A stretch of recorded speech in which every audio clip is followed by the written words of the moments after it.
నమస్తే. పొలిటికల్ వాయిస్‌కు స్వాగతం. మనతో పాటు జాతీయ, అంతర్జాతీయ అంశాలపైన సవివరంగా మనకు తెలియజేసేటువంటి సామాజిక, రాజకీయ విశ్లేషకులు, సీనియర్ జర్నలిస్టు కందాడే పాసారథి గారు ఉన్నారు. అంతర్జాతీయంగా వచ్చినటువంటి ఒక 3 అంశాలపై ఈరోజు చర్చ కొనసాగిద్దాం. సార్ నమస్తే. నమస్కారం. ఈ పీఓకే అనేటువంటిది ఇది ఎన్నికల ఫలితాలకు పీఓకేకు ముడిపెడుతున్నారు కానీ అసలు పీఓకే మాకు భాగం కాదు అని పాకిస్తాన్ చెప్పడం ఏంటి? ఆక్యుపైడ్ కాశ్మీర్ అనేటువంటిది పాకిస్తాన్ ఆక్యుపైడ్ కాశ్మీర్ అనేటువంటిది అందరూ చెప్పుకుంటారు, కానీ మాకు సంబంధం లేదని ఇస్లామాబాద్ కోర్టులో పాకిస్తాన్ ఎట్లా చెప్పగలిగింది? పాకిస్తాను మొట్టమొదటి నుంచి 1948లో ఈ ప్రాంతాలు ఆక్యుపై చేసుకున్న తర్వాత పాకిస్తాను ఈ సమస్యని ఐక్యరాజ్య సమితి దృష్టికి తీసుకెళ్ళింది. ఈరోజు కూడా పాకిస్తాన్ మెయింటైన్ చేసే స్టాండ్ ఏంటంటే ఐక్యరాజ్య సమితి సెక్యూరిటీ కౌన్సిల్ నిర్ణయం ప్రకారం జమ్మూ కాశ్మీర్ మీద ఒక ప్లెబిస్లైట్ అంటే అక్కడ రెఫరెండం ప్రజాభిప్రాయ సేకరణ జరగాలి. ఆ ప్రజలు ఎలా తీర్పిస్తారో తదనుగుణంగానే ఆ పాకిస్తాన్ జమ్మూ అండ్ కాశ్మీర్ అనే ప్రాంతము భారతదేశంలో ఉండాలన్నా పాకిస్తాన్లో ఉండాలన్నా అన్నది నిర్ణయం జరుగుతుంది అన్నది పాకిస్తాన్ వాదన. దానికి అనుగుణంగానే ఇప్పటిదాకా కూడా అదే వాదనకు పాకిస్తాన్ కట్టుబడి ఉంది. ఆ వాదనని మొదట్లో నెహ్రూ అంగీకరించిన ఆ తర్వాత పరిస్థితుల్లో దాన్ని పూర్తిగా తిరస్కరిస్తూ వచ్చారు. ఐక్యరాజ్య సమితి జోక్యం కారణంగానే ఐక్యరాజ్య సమితికి సంబంధించిన ఒక ప్రత్యేక మిలిటరీ విభాగం ఇండియో పాకిస్తాన్ ఏదైతే తాత్కాలిక సరిహద్దు ఉందో అన్మోజిప్ అన్న పేరుతో United nations monitoring group for Indo Pakistan అన్న పేరుతో ఒక మిలిటరీ విభాగం ఐక్యరాజ్య సమితి ఆధ్వర్యంలో ఈ రెండు దేశాల్లో ఇప్పుడున్న తాత్కాలిక సరిహద్దు దగ్గర పరిస్థితుల్ని అది గమనిస్తూ ఉంటుంది. అక్కడ ఉద్రిక్తతలు తలెత్తితే సెక్యూరిటీ కౌన్సిల్ని అప్రమత్తం చేస్తుంది. యుద్ధానికి దారి తీయకుండా చూడడానికి అది అప్పటి నుంచి పనిచేస్తోంది. నరేంద్ర మోడీ గారు వచ్చిన తర్వాత దాన్ని తిరస్కరించారు. మా దేశంలో వేరే మిలిటరీ ఉండడం ఏంది, మా స్టాండ్ మాకు క్లియరు. అన్మోజిప్కి అప్పటిదాకా భారతదేశం ఇస్తున్న నిధుల్ని నిలిపేశారు. ఐక్యరాజ్య సమితి కావాలంటే వాళ్ళ నిధులతో పెట్టుకోవచ్చు, భారతదేశం నిధులతో మేము దీన్ని అంగీకరించము, దీన్ని మేము అంగీకరించే ప్రసక్తే లేదు, అసలు వాళ్ళు ఉండడాన్నే అంగీకరించే ప్రసక్తి లేదని చెప్పారు. ఇది అంతా కూడా గతంలో పాకిస్తాను ఐక్యరాజ్య సమితికి తీసుకెళ్ళి ఈ జమ్మూ కాశ్మీర్ వ్యవహారాన్ని వాళ్ళ చేతుల్లో పెట్టినది చరిత్ర. ఆ సమయంలో నరేంద్ర మోడీ వచ్చేంత వరకు కూడా అన్మోజిప్కి భారతదేశమే నిధులు సమకూర్చేది ఇక్కడున్న వ్యవస్థకి. ఎన్ని సంవత్సరాల పాటు 60 సంవత్సరాలు, దాదాపు 65 సంవత్సరాలు దగ్గర. వాజ్పేయి సర్కార్ ఉన్నప్పుడు వాజ్పేయి సర్కార్ కూడా ఉన్నప్పుడు ఇది జరిగింది. పాకిస్తాన్ లో ఒక ట్రూప్ ఉంటుంది, దాని హెడ్ క్వార్టర్స్ ఢిల్లీలో ఉంటుంది. ఇటు బోర్డర్ లో దీంట్లో వివిధ దేశాల మిలిటరీల నుంచి తీసుకురాబడ్డ అధికారులు ఉంటారు. వీళ్ళందరూ ఐక్యరాజ్య సమితి పర్యవేక్షణలో పనిచేస్తారు, కానీ వాళ్ళకి అవసరమైన ప్రాథమిక నిధులు ప్రాథమిక వ్యవస్థలంతా కూడా ఆయా దేశాలు కల్పించాయి. భారతదేశం కూడా కల్పించింది. అంటే అదొక డబ్బు వేస్ట్ ఖర్చు 60 సంవత్సరాలు. ఎందుకంటే ఈ సరిహద్దుల్లో ఉద్రిక్తత లేకుండా ఐక్యరాజ్య సమితి చర్యలు తీసుకుంది ఆ 48-50లో జరిగిన నిర్ణయం ప్రకారం. ఆ రోజు కూడా పాకిస్తాన్ ఏం చెప్పింది అంటే, మేము దీన్ని మా దేశంలో కలుపుకోవాలనుకోవడం లేదు, అక్కడ ప్రజల నిర్ణయం ప్రకారమే మేము కొన్ని చర్యలు తీసుకోవాల్సి వచ్చింది, తీసుకున్నాము. అప్పటి వరకు ఇది స్వతంత్రంగానే ఉంటుంది, వీళ్ళకి సంబంధించిన కొన్ని వ్యవహారాలు మాత్రమే మేము, ఎందుకంటే శాంతి భద్రతలకు సంబంధించిన వ్యవహారాలు, రెండోది విదేశీ వ్యవహారాలు, ఇటువంటివి కొన్ని మాత్రమే మేము చేస్తాము తప్ప అది ఒక ప్రత్యేక ప్రతిపత్తి కలిగిన ప్రాంతంగా ఉంటుంది, పాకిస్తాన్ సావరనీటిలో భాగంగా ఉండదు అని పాకిస్తాన్ చెబుతూ వచ్చింది. అందులో 2 భాగాలు ఉన్నాయి. ఆ పాకిస్తాన్ ఆక్యుపై చేసుకున్న జమ్మూ కాశ్మీర్ ప్రాంతంలో 2 భాగాలు ఉన్నాయి. ఒకటేమో ఆజాద్ కాశ్మీర్ పేరుతో ఉండే పాకిస్తాన్ ఆక్యుపైడ్ కాశ్మీర్, ఏదైతే జమ్మూ నుంచి కాశ్మీర్ లోయ వరకు ఉంటుందో దాన్ని వాళ్ళు ఆజాద్ కాశ్మీర్ అని పిలుస్తారు. ఇండిపెండెంట్ కాశ్మీరు, అది ఇండిపెండెంట్ గా పాకిస్తాన్ పర్యవేక్షణలో ఉంటుంది. అక్కడ ప్రధానమంత్రి ఉంటాడు.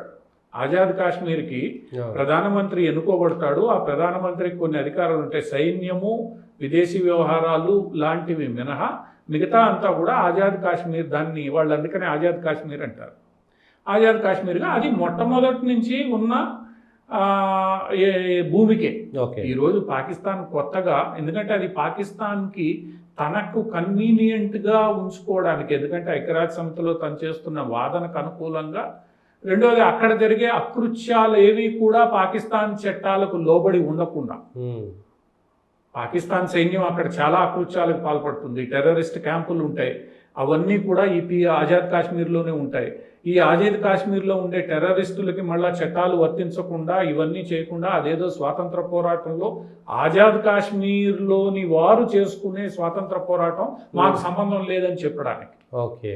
సో పాకిస్తాన్ తనకి కన్వీనియంట్గా దానిని ప్రత్యేక ప్రతిపత్తి కలిగిన ప్రదేశంగా పేర్కొని మొట్టమొదటి నుంచి వ్యవహరిస్తోంది. ఈరోజు స్పష్టంగా దాన్ని చెప్పింది, అది మా దేశంలో అంతర్భాగం కాదు, మన యొక్క సార్వభౌమిక అంటే మన కాన్స్టిట్యూషన్లో భాగంగా ఉన్న ప్రదేశాలకు చెందదు, అది ఒక విదేశీ భూమి వివాదాస్పదంలో ఉంది, అది తేలేదాకా అది ఒక ఇండిపెండెంట్ ప్రాంతము, దానికి కేవలం మనం రక్షణ మాత్రమే కల్పిస్తున్నాము అన్నది పాకిస్తాన్ చెప్పింది. ఈరోజు పాకిస్తాన్ కోర్టులో అదే విషయాన్ని మళ్ళీ ఇంకోసారి పునరుద్ఘాటించింది. అది కాకపోతే ఇక్కడ కొన్ని అంశాలు ఈ మధ్యకాలంలో జరిగినవి ఏంటంటే, అక్కడ ఏం జరిగినా కూడా పాకిస్తాన్ పోలీస్ వెళ్తుంది, పాకిస్తాన్ రేంజర్స్ వెళ్తారు, పాకిస్తాన్ సైన్యం ఉంటుంది.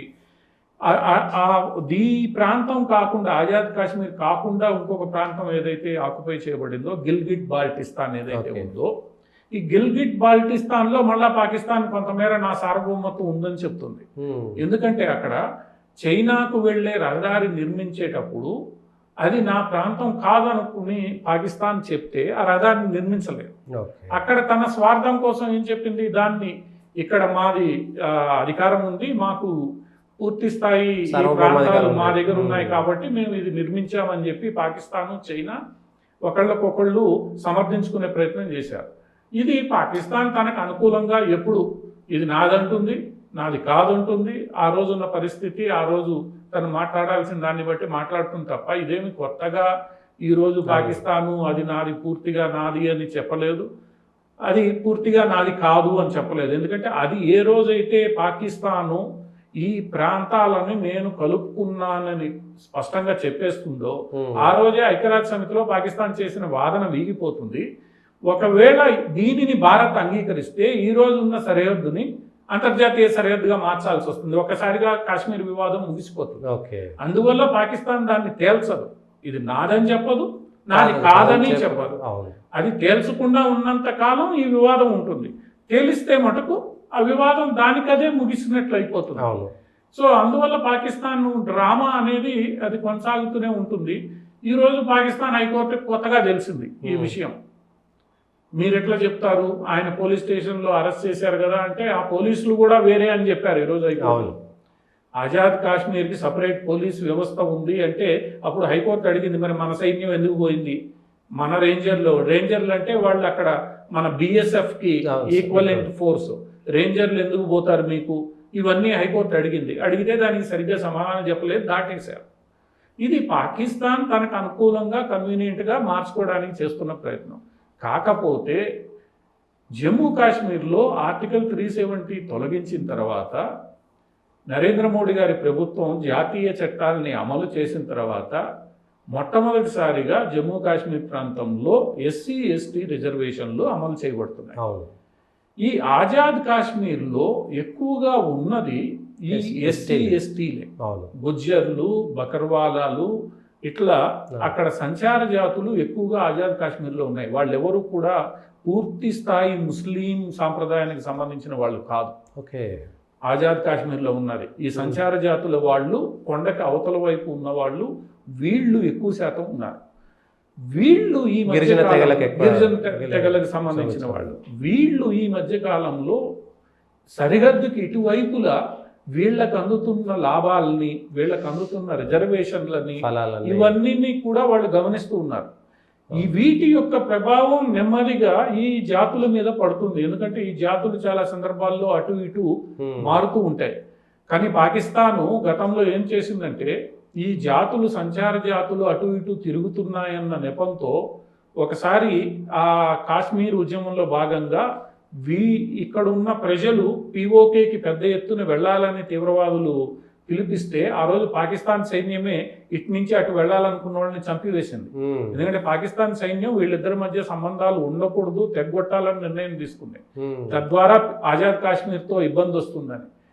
ఇక్కడున్న వాళ్ళకి ఇక్కడున్న సంబంధాల దృష్ట్యా ఈరోజు అక్కడ వస్తున్న లబ్ధి ఏదైతే ఉందో నరేంద్ర మోడీ ప్రభుత్వ ఆర్టికల్ పథకాలు 370 తీసివేసిన తర్వాత అవి వాళ్ళకి కొంతమేర రుచిస్తున్నారు. మన పరిస్థితి ఏంటి, అవును. ఈరోజు పాకిస్తాన్లో ఉంటే మన పరిస్థితి ఏంటి? పాకిస్తాన్కు ఆజాద్ కాశ్మీర్ దగ్గర నుంచి దగ్గర 2300 మెగావాట్ల కరెంటు ఉత్పత్తి అయి వెళ్తుంది. ఎందుకంటే హిమాలయ నదుల్లో నీలం జల విద్యుత్ కేంద్రాల కారణంగా నీలంలో ఆజాద్ కాశ్మీర్ కేవలం 300 యూనిట్లు మాత్రమే వాడుకుంటుంది. దాంట్లో 300 మెగావాట్లు మాత్రమే. అంటే 2000 మెగావాట్లు ఆజాద్ కాశ్మీర్ సప్లై చేస్తుంటే ఆజాద్ కాశ్మీర్కి వాళ్ళు చెల్లించేది 70 పైసలు మాత్రమే. అదే పాకిస్తాన్లో ఉన్న జల విద్యుత్ కేంద్రాలకు వాళ్ళు చెల్లించేది 4 రూపాయలు యూనిట్కి. ఓకే, ఇక్కడ వీళ్ళు 70 పైసలే. ఇలాంటి ఎన్నో అంశాలు ఆర్థికంగా మీరు మమ్మల్ని దోచుకుంటున్నారు, మా దగ్గర ఉన్న వీటిల్ని మమ్మల్ని అడ్డం పెట్టుకొని అంతర్జాతీయంగా మీరు వివాదాలు చేసుకుంటున్నారు. ఈ రోజు కాశ్మీర్లో ఏదైతే మార్పు జరుగుతుందో ఈ సంచార జాతులకి ఇక్కడ మాకు అందట్లేదు. ఇవన్నీ కలగలిపి భవిష్యత్తులో ఏదైతే ఆజాద్ కాశ్మీర్ ఉందో, గిల్గిట్ బాల్టిస్తాన్ని మనం పక్కన పెట్టేస్తే ఆజాద్ కాశ్మీర్ ప్రాంతం ఏదైతే ఉందో, ఏదైతే పాకిస్తాన్ ఆక్యుపైడ్ కాశ్మీర్ అని మనం అంటామో, అక్కడ ఖచ్చితంగా అసంతృప్తి తలెత్తే ప్రమాదం ఉంది. అసంతృప్తి ఆల్రెడీ అక్కడ వ్యక్తమవుతోంది. అది ఇంకా మరింత ముందుకు వెళ్ళి, ఎందుకంటే కాశ్మీర్లో ఫలాలు అందరికీ అంది. ఈరోజు ఓటింగ్లో కూడా కాశ్మీర్ ఎప్పుడూ లేనంత శాతం 50% పైగా ఓటింగ్కి రావడం, ఏది పార్లమెంట్ ఎలక్షన్లో, రేపు అసెంబ్లీ ఎలక్షన్లు జరగబోతుండడం, ఇవన్నీ కూడా అక్కడ ప్రభావం చూపిస్తే ఆ ప్రభావం ఈరోజు వీళ్ళు మాది కాదనుకున్నా కూడా, అవుననుకున్నా కూడా రేపు జరగబోయే పరిణామాలకి పాకిస్తాన్ ఇబ్బంది పడాల్సిందే. అట్లా పిఓకే మాత్రం అయితే సెపరేట్ కంట్రీ అవ్వచ్చు, లేదంటే భారతదేశాన్ని కలవడానికి పోరాటం జరగడానికి సెపరేట్ కంట్రీ అయ్యే అవకాశం లేదు. అసంతృప్తి పెరిగే కొంది మమ్మల్ని భారతదేశంలో కలిపేయండి, మేము మీలో భాగమే, భాగమే. అవును, మా ప్రాంత ప్రజలు ఈ నిర్ణయం తీసుకున్నారు. మీరేదైతే ప్రజాభిప్రాయ సేకరణ ద్వారానే నిర్ణయం జరగాలంటున్నారో ఆ ప్రజాభిప్రాయం ఇది కాబట్టి మీరు అంతర్జాతీయ సమాజం ఏం చేస్తుంది అంతే. ఈ రోజుకే ఆజాద్ కాశ్మీర్లో ఉన్న కొన్ని గ్రూపులు లండన్లోను అమెరికాలోను పాకిస్తాన్ నుంచి విముక్తి కలిగించాలి, స్వతంత్ర కాశ్మీర్ ఏర్పాటు చేయాలని ఉద్యమాలు చేస్తున్నారు. ఇప్పుడు స్వతంత్ర కాశ్మీర్ సాధ్యం కాదని తేలిపోయింది.